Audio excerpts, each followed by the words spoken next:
کہ تزکیہ کرنے والی نگاہ ہوتی ہے.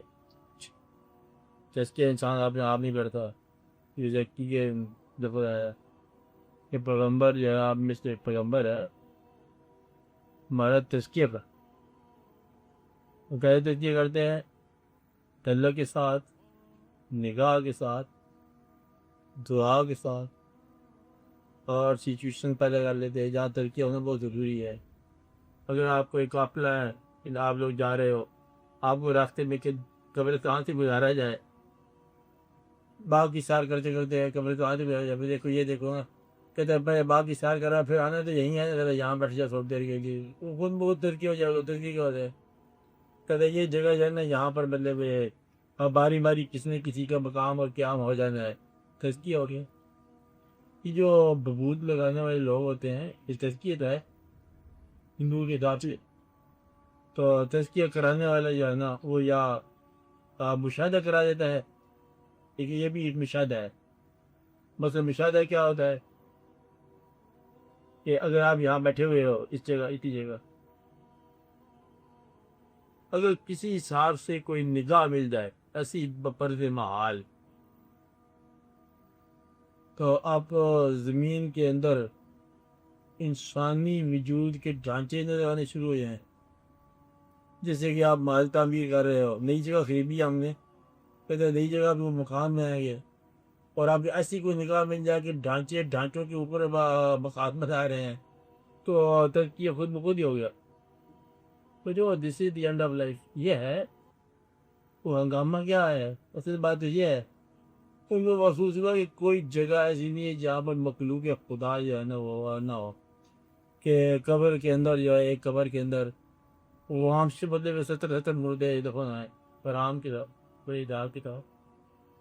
تو وہ تزکیہ ہو جاتا ہے. تزکیہ جو ہے نا لائف کی جو ہے نا یہ ممنوعات اور لائف کی جو ہے وہ بڑی مقدسیات جتنی آپ رکھی ہوئی ہے ساری کی ساری میننگ لیس. اب تزکیہ ہو جاتا ہے. تزکیہ کا مطلب یہ ہے کہ جو ہے اس کے نہ ہونے کا احساس ہے. تزکیہ ہو گیا. پیغمبر یہ کراتے تھے کام کہ دیکھو جو ہے ادھر اصل نہیں رہے گا، اور وہ لوگ چلے گئے، عام لوگ ادھر ہی جا رہے ہیں، اس لیے آپ فکر کی بات نہ کرو. تزکیہ ہو گیا. تزکیہ کا معنی آپ یوں سمجھ لو، اس کا معنی تو اور ہی ہوگا جو بھی ڈکشنری کا ہوگا. جو چیز آپ کے ہاتھ میں پکڑی ہوئی ہے نا، اور وہ آپ اس پہ اتنا مغرور نہ ہو کہ ہاتھ سے چھوڑ دو. تزکیہ ہو. تزکیہ کا معنی چھوڑ اور یہ سب کی انہوں نے تزکیہ کر کے مطلب ہے کہ گرفت دنیا کی جو ہے نا وہ بدل دیا، دنیا پر نگاہ دی یہ بدل دیا. کہتے یہ منظر تم دیکھ رہے ہو، وہ اب ایک تزکیے کی بات کر رہے ہیں. ایک بابا فرید صاحب نے ایک دعا لکھا شاعری کے طور پر. خواجہ غلام فرید صاحب بابا صاحب شاعر تھے. اردو کی پنجابی پوئٹری میں ان کو ایز اے پوئٹ لیا گیا، یہی نہیں لیا گیا کوچ کے طور پر. درویشوں میں درویش ہیں، اشاروں میں اشارے، پنجابی کے اندر دعا ہے. گرنتھ صاحب میں بابا جی کی اور بابا جی کے وہ بڑا مانا ہوا گرنتھ صاحب والوں نے انہوں نے ایک کہانی کے ساتھ ایک دعا لکھا. اب دیکھ رہا کہ اس میں اب تزکیہ کا پہلو بنتا کہ نہیں بنتا. ایک دعا تھا جن لوئی جگ مویا سو لوئی میں ڈٹ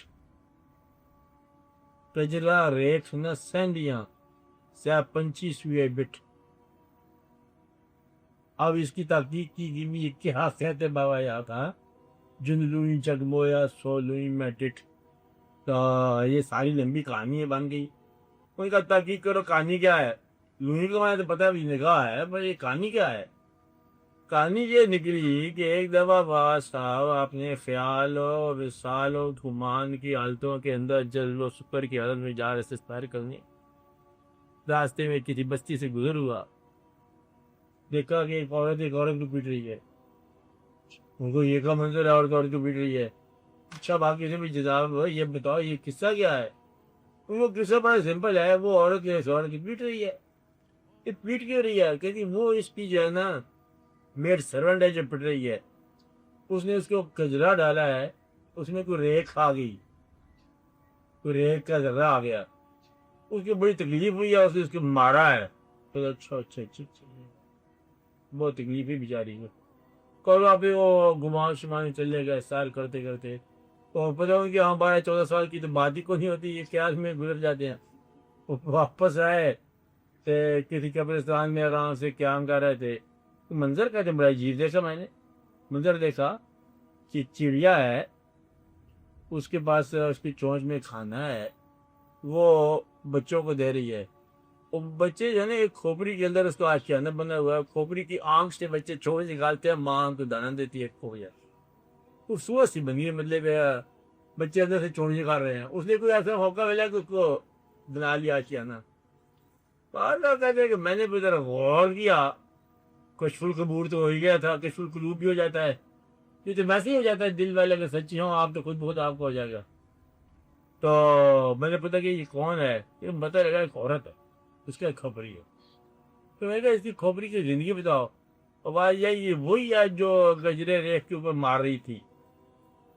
بابا صاحب نے وہیں بیٹھ کے ایک شعر کہا، جن لوئی جگ موہیا، جن آنکھوں سے اسے دنیا کو مویا تھا، جن لوئی جگ مویا سو لوئی میں ڈٹھ میں نے وہ دیکھ لی ہیں، کجرا ریک سے نہ سہندیاں سہ پنچھی سوئے بیٹھ کے اب پنچھی بچے دے رہے ہیں. یہ میں نے دیکھا عبرتناک واقعہ. جن لوئی جگ مویا سو لوئی میں ڈٹھ، کجرا ریک سے نہ سہندیاں سہ پنچھی سوئے بیٹھ. یہ اب تزکیہ ہی ہے اور کیا ہے. اگر یہ شعر آپ کو لطف دے جائے، افتا صاحب تو تزکیہ ہی ہے نا، خود ہی والا تزکیہ ہے. آگے اس طرح بے کا اور کو شاعر کبیر شبیر جو لوگ ہیں، کبیر بھی کا شاعر تھا نا، جی بھگت تھا، کبیر تھا. اسی پیریڈ کا، ہاں اسی پیریڈ تو آپ نے زمانے کا ہے، چار پہ حال اپنے دور کا تھا نا، آپ ہی کا دور ہے لگتا ہے. جس دور میں آپ انجوائے کرو وہ آپ کا دور ہے. اچھا، جس دور میں آپ انجوائے کرو، جس دور کی کتابیں انجوائے کرو وہ آپ کا دور ہے. آپ کا ایک دور ہے یہ حال کا، اور ایک دور ہے آپ کی انجوائمنٹ کا. اگر آپ مطلب پری ہسٹورک کتاب کو انجوائے کر رہے ہو تو آپ پری ہسٹورک ہو گئے فوراً طور پر، جس کو آپ انجوائے کرو. انہوں نے کتاب شعر لکھا کہ ایک کا دعا ہے کہ وہ کیا دعا ہے، کوڑی رنگت دیکھ کر پھول گمان بھے. برا رنگ دیکھ کے پھول طرح مغرور ہو گیا. بادشاہ تھا نا پھول، جو رنگ آپ نے دیکھا کر انجوائے کر. بری رنگت دیکھ کر پھول گمان بھے، کتنے باغ جہان میں لگ لگ سوکھ گئے. کیا پھول لکھے تھے، کتنے باغ جہان میں لگ لگ ٹھیک ہے. یہاں پتہ ہی نہیں چلتا تم یہ پھول کیا فخر کرتے جا رہا ہے. یہاں مطلب گلابوں کے لشکر برباد ہو گئے. بھائی سارے کے سارے تزکیہ ہے، سارا تزکیہ ہے. وہ پتا ٹوٹا ڈھال سے اور لے گئی پون اڑا، اب کے بچھڑے کب ملیں گے دور پڑیں گے جا. سب تزکیہ ہے.